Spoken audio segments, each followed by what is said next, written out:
So, cleaning out the shop, and I want to make a little video talking about 5 things that I am getting rid of that I wish I never bought. So let's call this 5 tools I wish I never bought, part 1.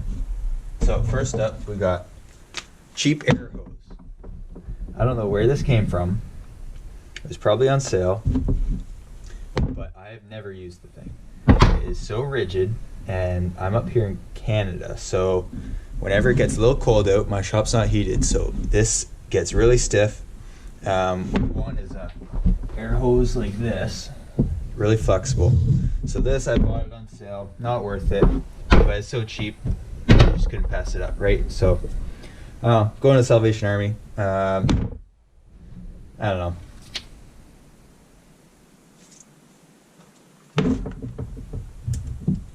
Now, let's see. Second up, got a couple air tools here.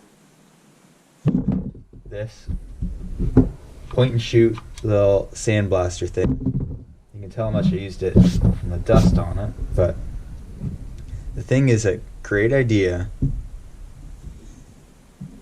but not very effective.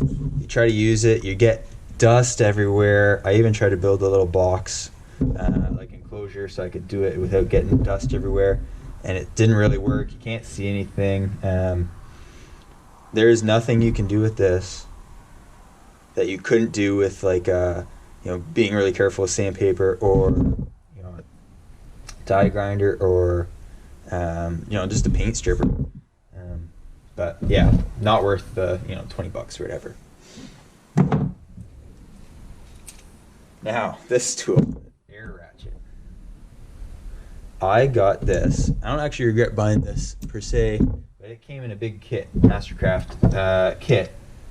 And this is the one tool. Like, it came with an impact, this air ratchet, a die grinder, and what else? Oh, an air chisel. I used all of them except this thing. I actually replaced this thing with another die grinder in my kit. So this thing is just so loud.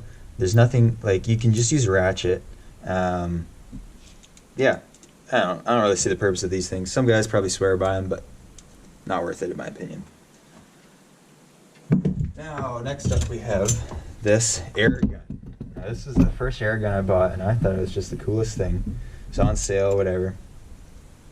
But I don't shoot enough like automotive stuff or clear coats to make an air sprayer worthwhile.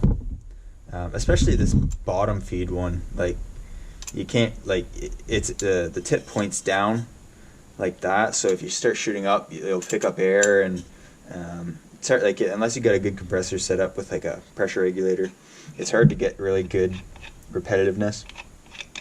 But yeah, if I knew a couple more things, I probably would have bought a better one, like a top feed, which is what I have now. Or even if you're shooting, like, if you're gonna think if you think you're gonna spray like a wall with this, or like anything other than the fine carpentry or automotive stuff, it's not worth your time. Yeah, that's just my 2 cents. Now, last up, I don't even remember where I got this, but I bought it. I think it was a Christmas gift. And it's just, I've used it like 3 times. It's not worth it. It's a Mastercraft drill bit sharpener and chisel sharpener. So the idea is you can swap out these pieces to the wheel, so you can sharpen your bits, your chisels. It works okay, but I mean, it's not precise at all. You might as well spend $50, $40, whatever, on a proper sharpening set of like stones, because you'll get a way more precise. Like, that's not accurate at all. And drill bits nowadays are so cheap. You can just get a big kit of drill bits for the same price this thing is. And this isn't precise at all. Like, it's just not worth it. I've used it like twice, and I mean, it's all just from sitting around. It's already getting little bits of rust in this grinder disc here. So I don't know. Not worth the money. And that's it. So I'm gonna probably donate those to the thrift store, and yeah, someone else can deal with them. All right.